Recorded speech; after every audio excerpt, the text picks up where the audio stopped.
So for all you fucking MAGA snowflakes that voted for Trump for the economy, for gas prices and cheaper eggs, Happy Thanksgiving. I want to tell you something that you probably don't know because you don't know how to do research. I know how to do research, but I'm always excited to learn from educated people. Trump announced his 25% tariff on Mexico and Canada today, and that sounds great, wonderful, except for the fact that only about 10% of the oil that we use in the US comes from the Middle East. You know where the rest of it comes from? Mexico and fucking Canada. Look, I know that the voice changes and the dropping of an F bomb every other word is a shtick for your audience, but if you're going to mock people for not doing their research, you should at least do some research before you post something like this. You said that 10% of the oil the United States uses comes from the Middle East and the rest comes from Mexico and Canada, and that's just not true at all. By far, most of the crude oil that the United States uses comes from the United States. In fact, I think last estimates put that at almost 70% of the crude oil comes from America. Of the oil that the US imports, about 10% of that comes from the Middle East, about 70% of that comes from Canada, and then the rest comes from countries like Mexico or Colombia. So guess what? When gas prices are up at 45% in the next 6 months, I'm going to go around and I'm going to stick those stupid fucking stickers that you guys put on the gas pumps during COVID when Biden was president. Only this time it's going to have Trump's face and it's going to say, "I did that." And you guys are going to have to fucking look at it and I'm going to laugh.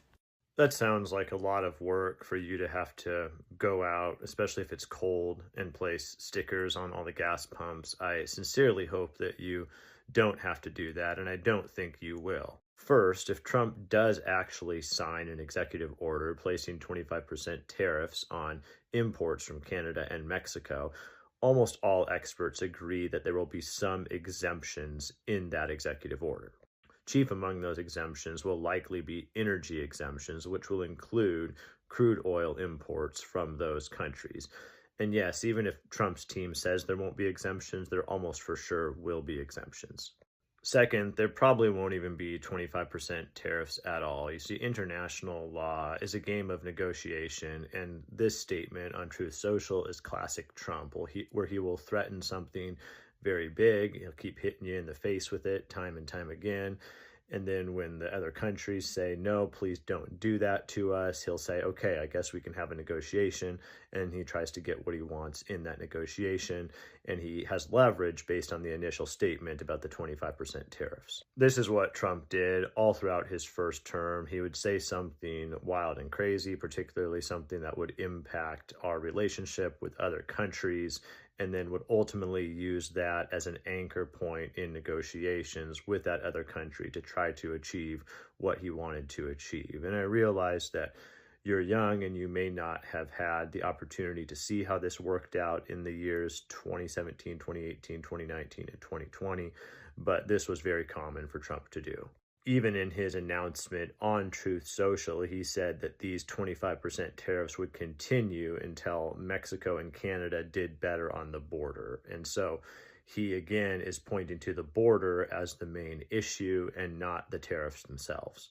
A tertiary layer of this, of course, is the US-Mexico-Canada agreement, which was a trade pact signed during Trump's first term as president, and that agreement is set for a required review in 2026. So I believe that Trump is just establishing leverage for those discussions and in fact pushing to have those discussions moved up, perhaps during his first year of his second term in 2025. That agreement, of course, replaced NAFTA, the North American Free Trade Agreement, and I think Trump wants leverage going into the renewed discussions in 2025 or 2026, depending on when the countries come together.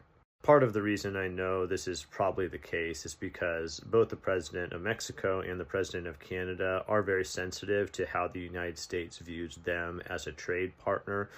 The reason I know this is reports have already come out that Trudeau has called Trump immediately after he posted that on Truth Social, and he said that that phone conversation was, quote, good.